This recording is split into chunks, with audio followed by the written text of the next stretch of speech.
പൊങ്കലാഘോഷത്തിനൊരുങ്ങുകയാണ് നമ്മുടെ അയൽ സംസ്ഥാനമായ തമിഴ്നാട്. പലയിടത്തും ആഘോഷങ്ങൾ തുടങ്ങിക്കഴിഞ്ഞു. മലയാളികൾക്ക് ഓണം പോലെയാണ് തമിഴ്നാട്ടുകാർക്ക് പൊങ്കൽ. വിളവെടുപ്പുത്സവം. കൃഷിക്കായി കഠിനാധ്വാനം ചെയ്യുന്ന കർഷകൻ സമൃദ്ധി നൽകിയതിന് സൂര്യദേവന് നന്ദി പറയുന്നതിനോടൊപ്പം കൃഷിയിൽ നിന്നും ലഭിക്കുന്ന ആദ്യ വിളവ് പ്രകൃതിക്ക് സമർപ്പിക്കുകയും ചെയ്യും. മാർഗഴി മാസത്തിന്റെ അവസാന ദിവസവും തൈമാസത്തിലെ ആദ്യ 3 ദിവസവുമാണ് തമിഴ് സംസ്കാരത്തിന്റെയും പാരമ്പര്യത്തിന്റെയും സ്മരണകൾ ഉണർത്തുന്ന ഈ കാർഷികോത്സവം.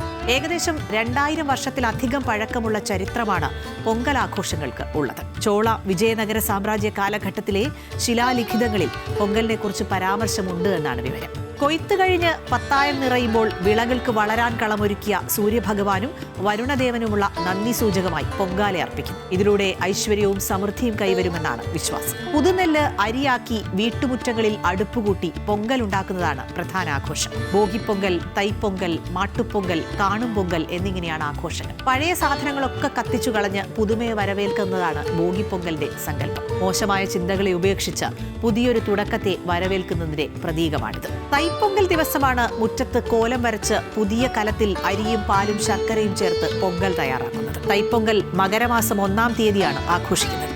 അതിനാൽ മകരസംക്രാന്തി എന്നും ഇതിന് പേരുണ്ട്.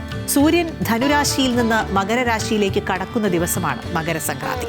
ഇതോടൊപ്പം കൃഷിക്ക് സഹായിക്കുന്ന കന്നുകാലികൾക്ക് നന്ദിയും ആദരവും അർപ്പിക്കാൻ കർഷകർ മറക്കാറില്ല. മകരപ്പൊങ്കൽ കഴിഞ്ഞാൽ അടുത്ത ദിവസം കന്നുകാലികളെ പൂജിക്കുന്ന മാട്ടുപ്പൊങ്കലാണ്. കന്നുകാലികളെ അലങ്കരിച്ച് എഴുന്നള്ളിക്കുകയും അവയ്ക്ക് വിശേഷാൽ ഭക്ഷണം നൽകുകയും ഒക്കെ ചെയ്യും. കാണും പൊങ്കലായാൽ ഒത്തുചേരലിന്റെ ദിവസമായി ബന്ധുവീടുകൾ സന്ദർശിക്കുകയും ഒന്നിച്ചു കൂടുകയും ഒക്കെ ചെയ്യും. തൈ പിറന്നാൽ വഴി പിറക്കുമെന്നാണ് തമിഴ് വിശ്വാസം. അതുകൊണ്ട് തന്നെ ഈ മാസത്തിലാണ് കല്യാണം, ഗൃഹപ്രവേശം, വിവാഹനിശ്ചയം തുടങ്ങിയ ശുഭകാര്യങ്ങളൊക്കെ കൂടുതലായി നടത്തുക.